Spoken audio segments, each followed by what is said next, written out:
Hi. Hello peeps. How's it going? Matt Sparks here again. It is a hot day today. It's nice, beautiful day outside.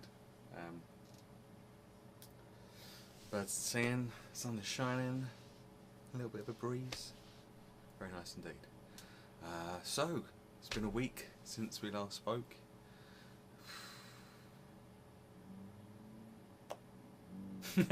Just kidding. So what have I been doing? Well, as you can see, I've been playing Borderlands 2 still, just non-stop pretty much. I kind of love it. I kind of have to play it. I feel like I need to play it. Possibly addicted, if that's the correct word. I guess it probably is. I don't know. It's the new DLC came out, the Tiny Tina's Dragon Castle Adventure thing. I forget what it's called. That came out.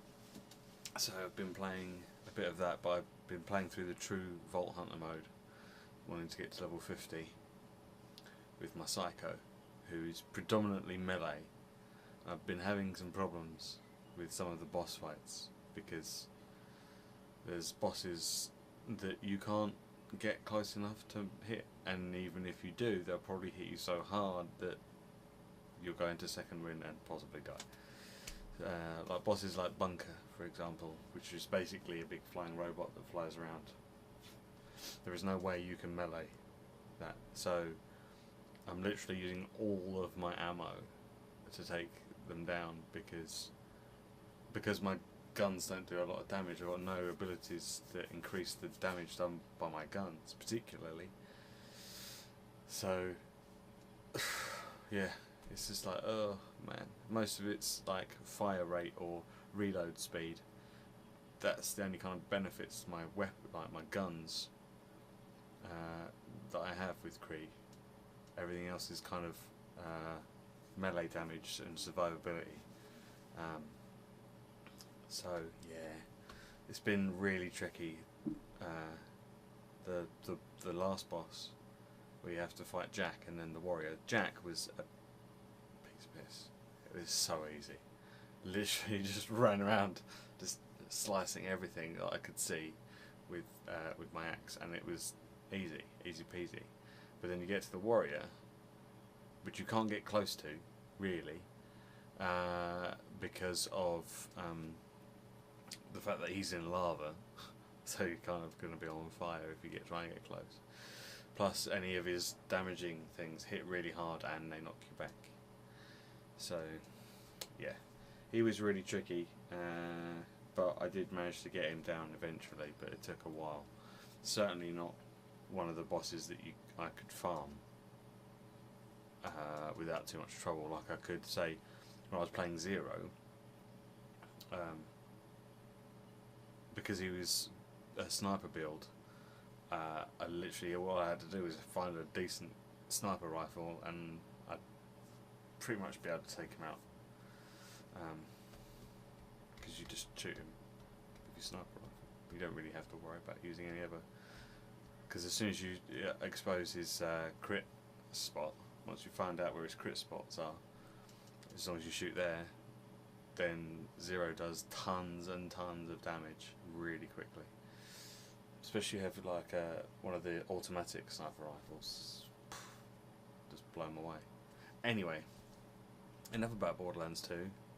I was going to record some Borderlands 2, some of the new DLC, but I didn't. Basically, I'm still trying to think of a fourth game to put into the rotation of the three that I've got at the moment. I haven't decided what yet. If you've got any suggestions of something I might want to try, I've got a list of games that I want to do, but they all kind of fit into the same kind of category because they're kind of some of my old favourites.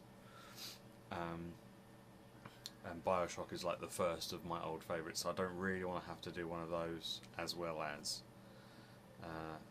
Otherwise it'll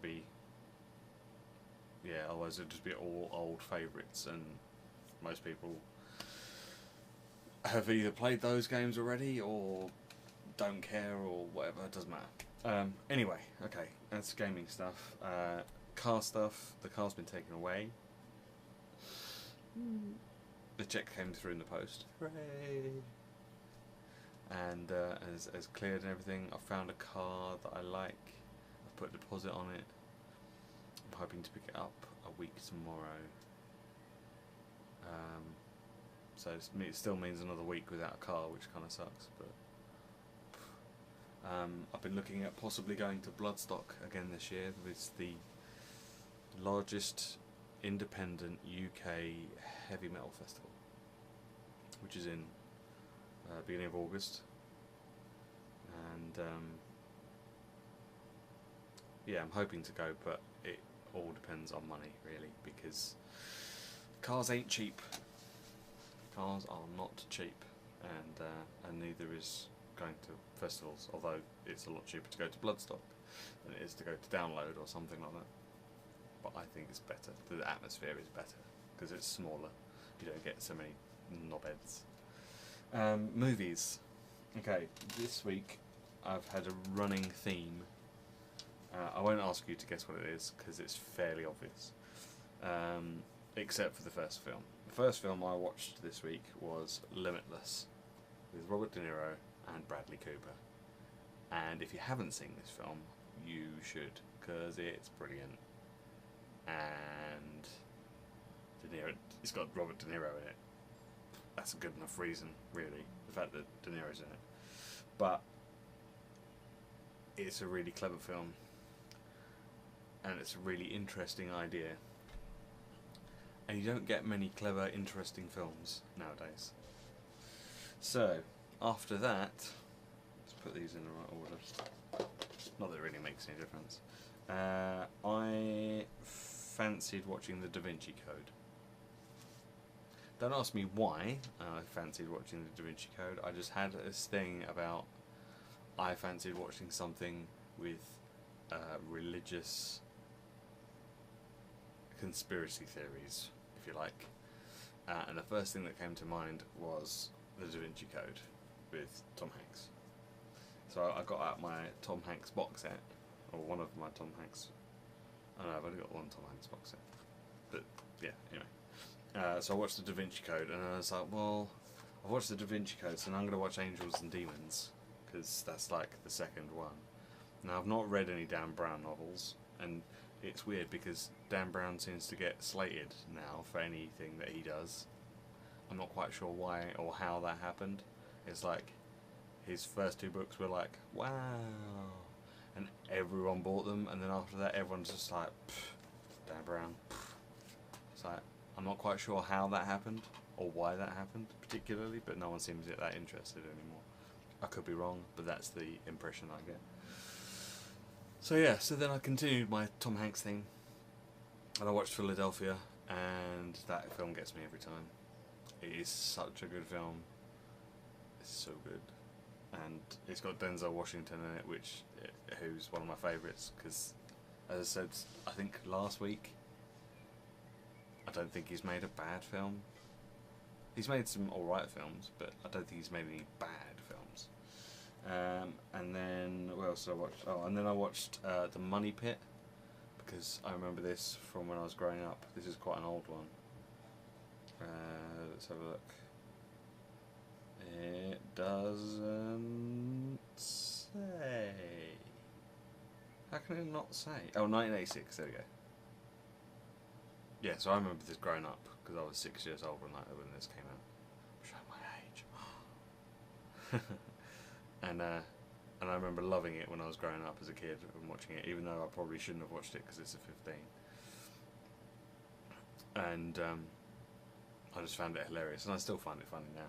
And then I watched Apollo 13 because I wanted to see if Kevin Bacon's character in Apollo 13 is actually anything like his character as Apollo 13 Bacon in the new recent EE adverts, and that he's not. And that's an awesome movie as well.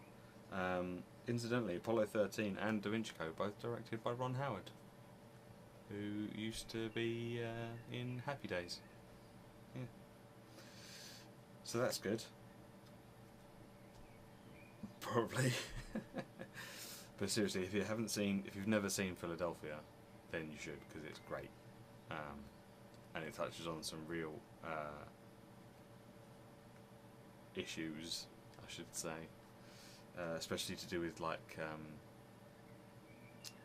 equality with people's sexuality and gender and all that kind of stuff. Really good, really good. And then last night I watched Dragnet, because this is another one I grew up with. And when was this? 1987. So it's kind of weird seeing Tom Hanks kind of go like in Da Vinci Code and Angels and Demons, and then watching him in stuff like Dragnet and The Money Pit. But I love Dan. I was going to say Dan Aykroyd, because he's also in Dragnet. I quite like Dan Aykroyd, but I love Tom Hanks. So I'm not sure what I'm going to watch tonight. I might watch Saving Private Ryan, because that is an awesome movie and it's got Tom Hanks in it. I don't know, I haven't decided. I have quite a selection, so I shall find something, I imagine. None of them in it. It's not really in alphabetical.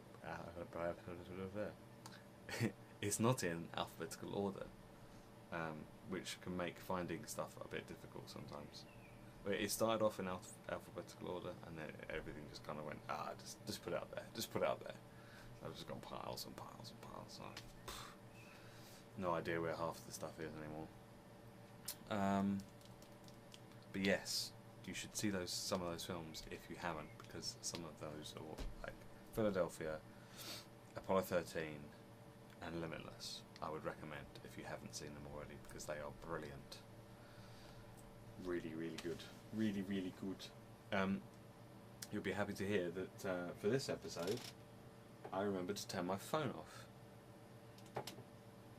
Thank you to Evo for letting me know. Evo, if you don't know who Evo is, on my previous channel, we used to play some like Minecraft and stuff together.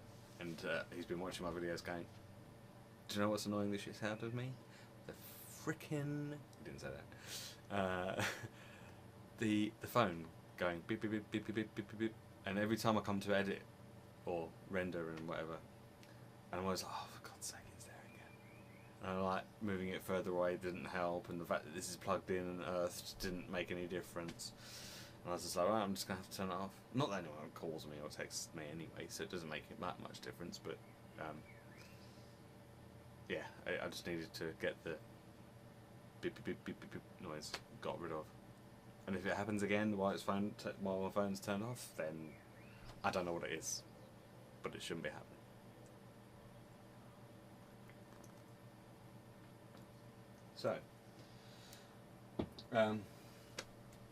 So yeah, that's about it. As I say, if you think of anything that you'd like to see, any games you could recommend, then leave a comment below this video so that I can have a look. As I say, I have got some ideas. I've got some stuff I've put on my wish list on Steam as to things that I might want to try out. But obviously, with money as it is at the moment, with getting a new car and having to get new insurance and new tax and all that kind of gubbins going on, and obviously the prospect of going to a festival as well this year, although that's not 100% definite, but the car is definite because I do need a car. So any new games might be a bit tricky to get hold of for the moment. Yeah, I think that's everything. Alright. Well, yeah, stay tuned. And I don't know why I say that, stay tuned. It's not relevant anymore, that saying, is it? Because no one tunes in on their radio anymore. You just press a button and it's there. Or even on the TV, you used to have I remember when I was growing up, this is going back, we used to have a little black and white telly in the kitchen. It wasn't our main telly. We had a bigger colour telly in the living room. But in the kitchen we had this small black and white one. And you actually had a dial on it that you'd had to turn and tune into a channel. That's going back a few years. Yes. So that's why people would say tune in. because you used to have to tune it in. I don't know why it felt like I had to explain that. Anyway, yeah, good chat, and it's hot. Go and enjoy the weather if you're not already. Although by the time you watch this, the sun will probably have gone down. But yeah, I hope you had a nice weekend. It's been beautiful all weekend here in the southeast of England. So I hope the weather was nice wherever you were and you had a chance to go out and enjoy it. And if you didn't, then hopefully the weather will be good for you when you are available to enjoy it soon. Okay, I'm just rambling now, so I'm going to go. Okay, bye-bye.